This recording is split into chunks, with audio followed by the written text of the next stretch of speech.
Bien, vamos a conversar con Manuel Iturbe, presidente de la Asociación Venezolana de Derecho Tributario. Bienvenido, Manuel, muchas gracias por estar con nosotros.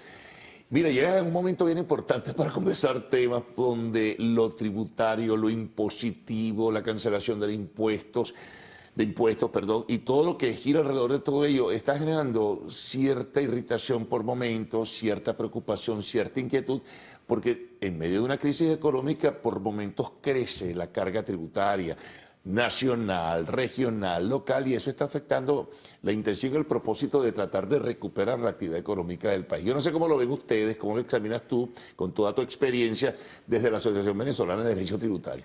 Carlos, bueno, muchísimas gracias por la invitación. Bueno, le doy los buenos días a tu audiencia. Mira, sí, efectivamente hay mucha presión tributaria sobre un solo sujeto pasivo.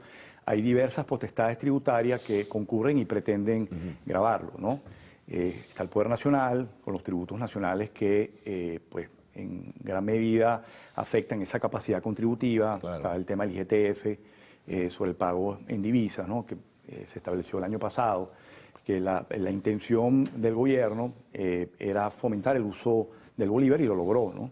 Sí, en buena medida, pero no del todo. Yo creo que se dan la mano, transitan con cierto Sí, equilibrio el bolívar. lo logró porque, o sea, tengo casos de empresas del año pasado que su proporción divisas bolívares era 80 divisas, 20 sus ingresos, pues, bolívares.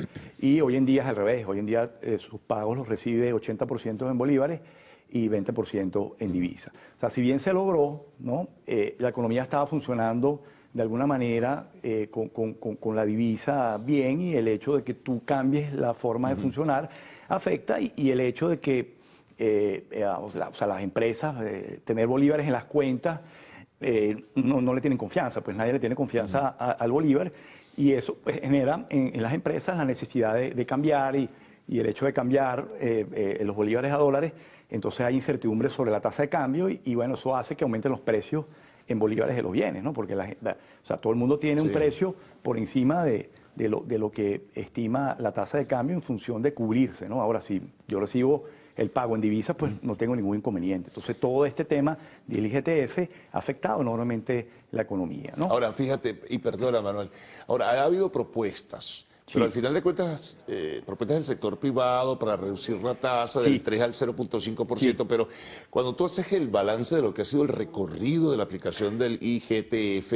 ¿qué se puede decir? ¿Ha sido suficientemente beneficioso? ¿Ayudó eso sí al gobierno para tratar de equilibrar el uso de la moneda nacional versus la divisa internacional? Pero de todas maneras, el propósito de recaudación no es tampoco desmesurado ni mucho menos. Bueno, yo creo que más bien también fomentó la informalidad, ¿no? Pero muchísimo. Muchísimo, porque hay un sector informal que, bueno, y yo creo que eso también el SENIAT tiene que hacerle frente, ¿no? Hay muchísima evasión fiscal, hay una cantidad de transacciones que se hacen por las redes sociales, no hay presencia física de las empresas que venden a través de las redes sociales, y eso no declara impuestos, no paga IGTF. Claro. Y bueno, lo que hace el SENIAT se concentra en los grandes contribuyentes, que llama a ellos sujetos pasivos especiales, que los tiene sobrecargados de cargas tributarias, ¿no? El sujeto pasivo especial es el que tiene que pagar el IGTF cuando se hace operaciones bancarias a través de débitos en cuentas y eso, y ahorita también tiene que percibir el IGTF, ¿no? Cuando le pagan en divisa. Pero en realidad, o sea, yo creo que, o sea, estos tributos que son como se denominan impuestos de guerra, se han debido establecer por periodos de un año. O sea, normalmente es por una coyuntura económica, necesito dinero, y los gobiernos establecen este tipo de impuestos al débito bancario o el impuesto a las ganancias de transacciones. ¿Tú crees que lo van a mantener todavía un tiempo más? Se estableció en diciembre del 2015, llevamos, o sea, vamos para 8 años, ¿no? La recaudación es muy fácil para el gobierno. La fortaleza y el peso se sintió más duro fue a partir del año pasado, ¿no? Porque cambiaron cambió porque antes nada más aplicaba a los sujetos pasivos especiales por operaciones que hicieran a través de sus cuentas bancarias o pagos que hicieran en bolívar fuera del sistema financiero. Ahorita le aplica a cualquier persona natural o jurídica, no sujeto pasivo especial, que le pague en divisas a un sujeto pasivo especial. Entonces ahí hay un débito, un impuesto que se genera, y bueno, el gobierno lo recibe, pues, siempre y cuando esa persona esté formalizada Claro. y declara Ahora, el CENIAT. Pero, como te digo, o sea, para el gobierno ha sido exitoso en el sentido de que, bueno, va a recaudar más, ¿no? Va a recaudar más y necesita fondos para poder cumplir con las necesidades que claro, tiene el Estado. pero eso Sí. a su vez, Manuel, represa, limita, restringe. Fíjate el frenazo que te comentaba antes que se metió la economía en 2022 y que las secuelas continúan Sí, totalmente. por el impuesto. Oye, es un momento de evaluar un poco, no es que lo Sí. eliminen de Sí, sopetón, pero totalmente. Hay bájalo por lo menos hay un tanto. propuestas de bajar la tasa, Claro. porque hay un efecto cascada. Acuérdate que, o sea, un bien que se va comercializando hasta que llega al consumidor final, si cada quien va pagando en divisas, va incrementando un 3% del efecto sobre el precio del bien. Entonces, cuando el bien llega al consumidor final, a lo mejor puede tener un efecto de 15% adicional. ¿Me Claro, explico? claro. O sea, crea inflación. Adicional, eso es importante. Crea desde luego. inflación totalmente. Porque por un lado se genera por la presión que se ejerce sobre el mercado cambiario, pero genera inflación sobre todo porque son unos cuantos trancos, ¿no? Sí. Y ese impuesto también va generando inflación, va provocando inflación. Va aumentando el precio de los bienes y servicios, naturalmente. Entonces yo creo que el Estado debería, buscar un mecanismo o eliminar el impuesto, que en algún momento se le ha planteado esa posibilidad, o reducirlo lo menos posible. Yo creo que una alícuota del 1% pudiera ser más razonable, ¿no? Claro. Que un 3, ¿no? Que un 3. Lo que pasa es que como ellos tenían la intención hace un año de fomentar el uso del bolívar, yo creo que también establecieron esa tasa excesiva para cambiar Claro, pero la forma de pago de los fíjate bienes una y cosa, servicios. Sí, tienes razón allí. Ahora, sin embargo, cuando ves la evaluación que hacen algunas, organizaciones especializadas en todo esto, te das cuenta que todavía la transaccionalidad del dólar sigue siendo muy alta, por Altísima, encima del sí, bolívar. sí. Ecoanalítica hablaba Sí. aproximadamente de un 65% entre pagos en efectivo, Sí. utilización de tarjetas internacionales o nacionales, Sí. y el pago del, bueno, nacionales no, internacionales, y Sí. pago del CELE. Sí, totalmente. Sí, todo el mundo quiere divisa, o sea, todo el mundo quiere una moneda distinta a lo que es bolívar, y quien Sí. tiene unos poquitos bolívares en su cuenta trata de alguna manera de cambiarlos a alguna divisa o comprar algo, pues, para que con el tema de la inflación ese valor que está en esa cuenta pues no pierda su poder adquisitivo, ¿no? Vamos a hacer una pausa, Manuel. Vamos a regresar enseguida para seguir conversando de estos temas. Estamos con Manuel Iturbe, presidente de la Asociación Venezolana de Derecho Tributario.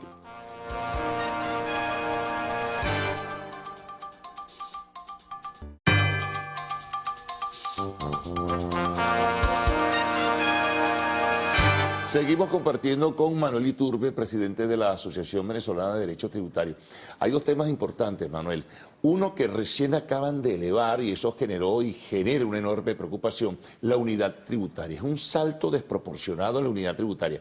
Y lo otro es que está en camino, siempre se dice en ciernes, en la aprobación de un proyecto de ley de armonización tributaria por este problema que se presenta con las alcaldías y eso, y los cobros discrecionales de los alcaldes o de las gobernaciones, etcétera, etcétera.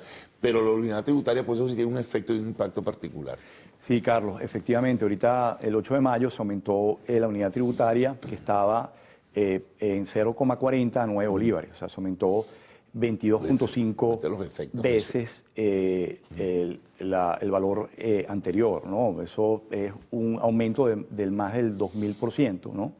Cuando la inflación reportada por el Banco Central del año pasado fue de 234, o sea, no tiene ningún parámetro objetivo ese cálculo, ¿no? Anteriormente, en el Código del 2020, se modificó cómo era el cálculo de la unidad tributaria en el sentido de que el CENIAT la puede aprobar con una autorización del presidente de la República, pero sin estar condicionado a algún parámetro objetivo. Anterior al 2020, en los códigos orgánicos tributarios del 2014, 2001 y 94, esa aprobación estaba atada a una revisión del Congreso Nacional en el año 94, después en los códigos siguientes a la Comisión de Finanzas, pero con base a los índices de inflación publicados por el Banco Central. Ahora, ¿cuáles van a ser? Primero te pregunto, ¿cuál es el propósito? Porque no hay razonamiento explicado de parte del sector oficial.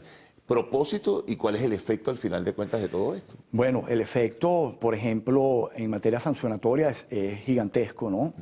Hay sanciones que... Ejemplos, por ejemplo, Manuel. Bueno, por ejemplo, yo tengo un caso donde hay una sanción que se calcula por unidad tributaria. Las sanciones se actualizan por unidad tributaria, en principio para ejercicios anteriores al Código del 2020.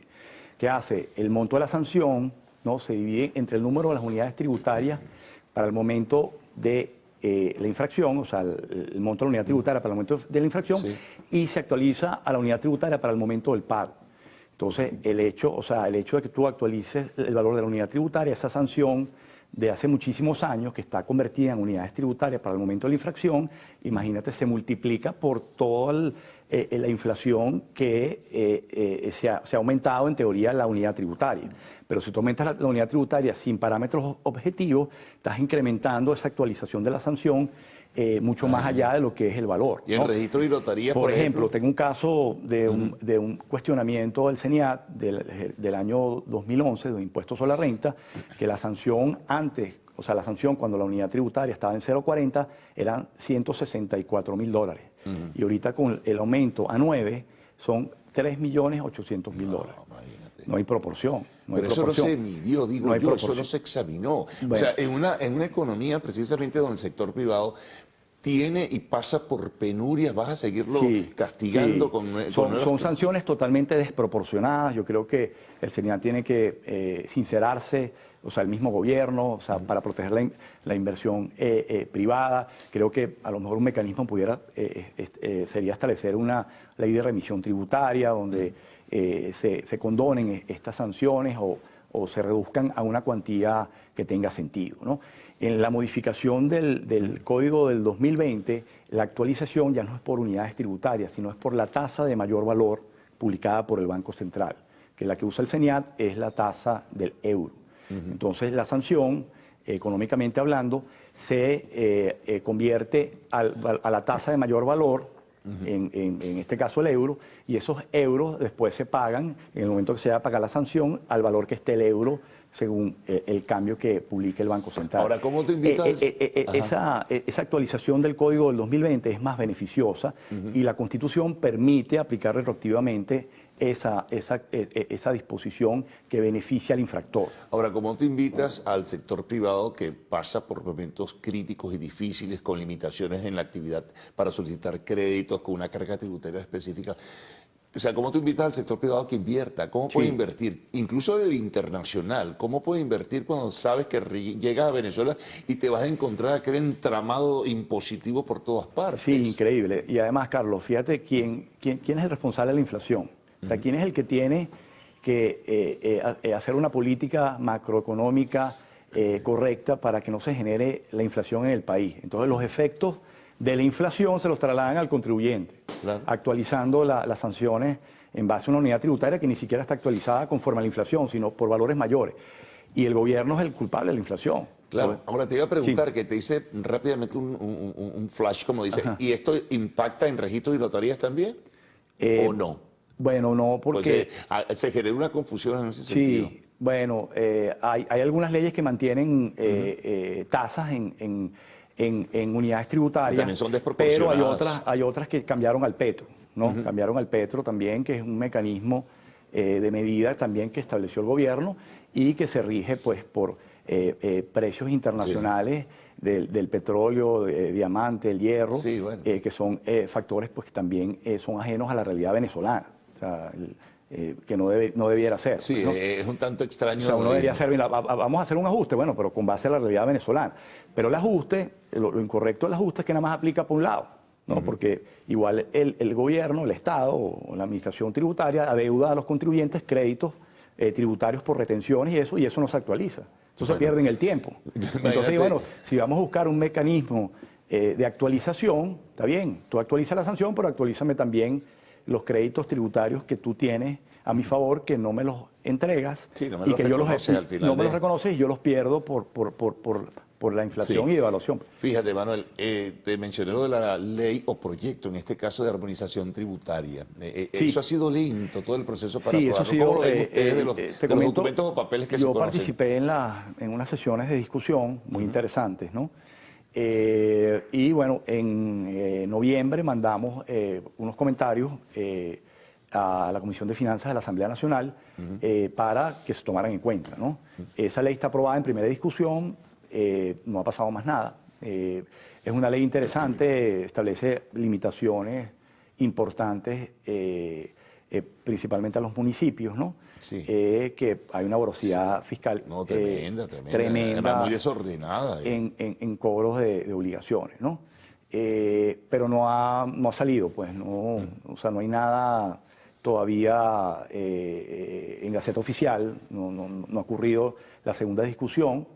Y bueno, no tenemos noticias de qué es lo que va en definitiva a publicarse, ¿no? Ahora, lo cierto, Manuel, que uno puede interpretarlo o darle esa lectura, que cualquier cosa en materia tributaria, al final de cuentas, también la vamos a pagar todos. Sí, totalmente. No es un tema nada más de la empresa privada que está decaída y con serios problemas, sino que todos vamos de alguna forma a recibir el impacto de cualquier modificación tributaria. Los efectos fiscales que un contribuyente percibe o tiene, de alguna manera se difuminan en la economía porque, bueno, el mismo contribuyente quiere tener su mismo margen de ganancia. Entonces, cualquier efecto perjudicial que le cause un tributo que tenga que pagar, pues en ese costo que él traslada en los precios de los bienes para el consumidor final, ahí está ese efecto, pues, ¿no?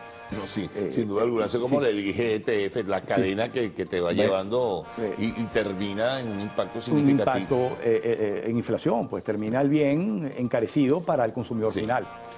Bueno, Manuel, importante toda esta conversación. Nos pasamos por varios temas muy rápidamente, pero bien significativos porque todos estamos pendientes de lo que significa todo ello, ¿no? Entonces, te agradezco mucho que hayas estado con nosotros compartiendo en la mañana de hoy. Renovada la invitación por una próxima oportunidad. Y ustedes, amigos, permanezcan en audiencia porque ya viene lo actual, arte y espectáculo en el noticiero de Televen.